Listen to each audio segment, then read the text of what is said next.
मित्रांनो, मला सांगा, केस अर्पण करून कुठं पुण्य मिळतं का? नारळ अर्पण करून कुठं भाग्य उजळतं का? केस आणि नारळ विकून होतो व्यापार. सोनं चांदी अर्पण करून कुठं काय मिळतं? सोनं चांदीच्या दागिन्यांचा होतो लिलाव. काय उपयोग आहे मला सांगा अशा या दानधर्माचा? कधी शेतकऱ्याला बियाणं दान करून बघा, कधी एखाद्या निराधार कन्येचा विवाह लावून बघा, कधी एखाद्या बालकाचा पालक होऊन बघा, कधी एखाद्या अपंगाचा आधार होऊन बघा, कधी एखाद्या शाळेचा जीर्णोद्धार करून बघा, कधी एखाद्या वृद्धाश्रमात दान करून बघा. एकदा दान धर्माची व्याख्या बदलून तर बघा. जेव्हा मंदिरात जाणाऱ्या रांगा वाचनालयात जातील तेव्हा भारत जगात महासत्ता होणार.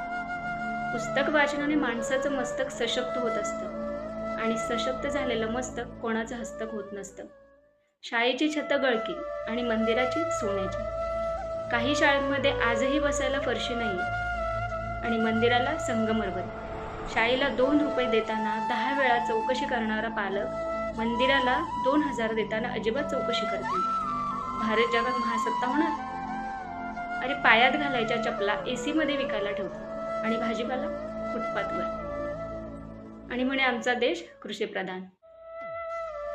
अरे, आत्महत्या करतोय तो शेतकरी, शेकडो मैल चालतो वारकरी, आणि विठोबाचं पहिलं दर्शन कोण घेतं?